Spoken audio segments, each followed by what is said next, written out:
Hey Brian. How you going today? Hi Betty, yes, pretty good, thank you. Hey, what's up? Brian, I'm a bit confused. In our morning meeting, the production manager was talking about DIFOT. I think I know what it means, but I don't think we measure it correctly. Betty, DIFOT means delivered in full on time. Basically, it's a measure of how often the customer gets what they want and when they want it. It's a measure of delivery performance. It's not just a measure of the health of our supply chain, but so much more. It's about meeting our commitments to our valuable customers. Yeah, I'm pretty sure I know that, but I'm still confused about how we measure it. Well then, let's walk through it, hey? Now Betty, you're working in the dispatch department, is that right? Yes, I'm one of the team that sends out the product to our customers. So you know when the customer wants their shipment, right? Yes, of course. We have a shipment date listed on every order.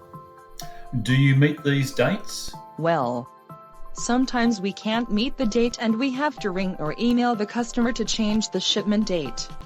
When you contact the customer, it's always because you've broken your promise to them. What do you mean about breaking our promise?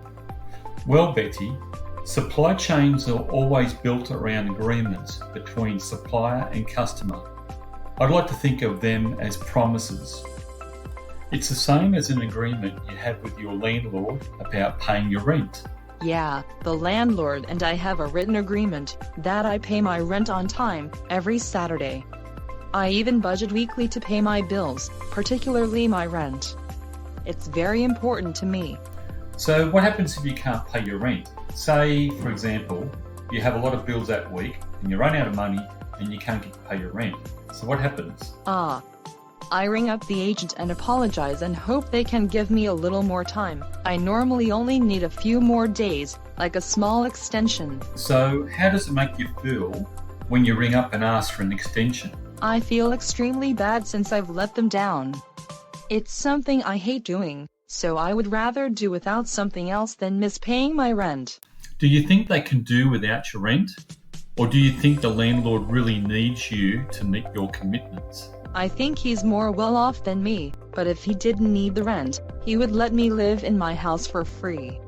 So, yes, I think he expects me to pay my rent on time. Could you say that the rent agreement you have with the landlord is like a promise? I guess so. I never thought of it that way. Likewise with our customers. If our business was very well off, then we wouldn't worry about pleasing our customers. Brian, sometimes I think we don't go out of our way to please our customers. Then, when they leave us and go somewhere else, everybody gets upset, particularly the big boss.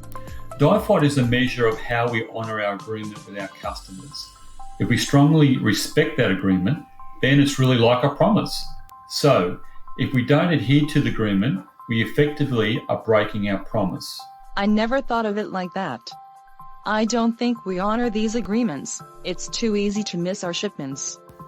So tell me, how do you measure DIFOT at the moment? Well, we simply calculate the number of shipments sent on time against the total number dispatched. It's a percentage. What about the orders that are sent on time, but they're not complete? Maybe they're missing something. Oh well, if we don't supply all of it, then it's a miss. We definitely take that into account. That's very important to us. So, what about when you have to call the customer to change the date? Is that considered a miss? No. Not at the moment, but maybe we should rethink that part. If we think of the order date as a promise, like Brian you've been saying, and we change the date, then we automatically have broken our promise. This means we've got to get better at our processes, so we always meet our promises. So, maybe the DIFOT should be a measure of the orders completed in total, according to the customer's requested date. Yes, I think you're right, but, what if the customer calls us and changes the date? Do we still use their original date to measure DIFOT? Yeah, good point. If the customer changes the date, then that's the new expected or the new promised date. And because we haven't let them down, it doesn't affect our DIFOT. So, thinking it through more, we need to get our lead times correct, since this will set our delivery date. There's no sense setting a delivery date at the beginning if we can't meet it. Exactly. We need to know our lead time at the time of taking the customer's order, or otherwise we use an estimated date and then we have to go back and confirm the correct date with the customer shortly after taking the order, maybe by the end of the same day. So Betty, does that help you understand DIFOT a bit more? Certainly it does. DIFOT is a measure of how often the customer gets what they want, when they want it, but it's more than that, it's our promise. If we adopt the thinking that it's a promise to our customer, then we should be getting better at satisfying our customers, all the time. Hey, we should even label our missed deliveries, broken promises. Well Betty, I'm so pleased you've realised this yourself. DIFOT is just a measure to track how our system is performing. The system is ultimately designed to satisfy our customer, because a satisfied customer is a long-term customer. We all need to focus more on the customer and ensuring the system is set up to achieve what the customer expects.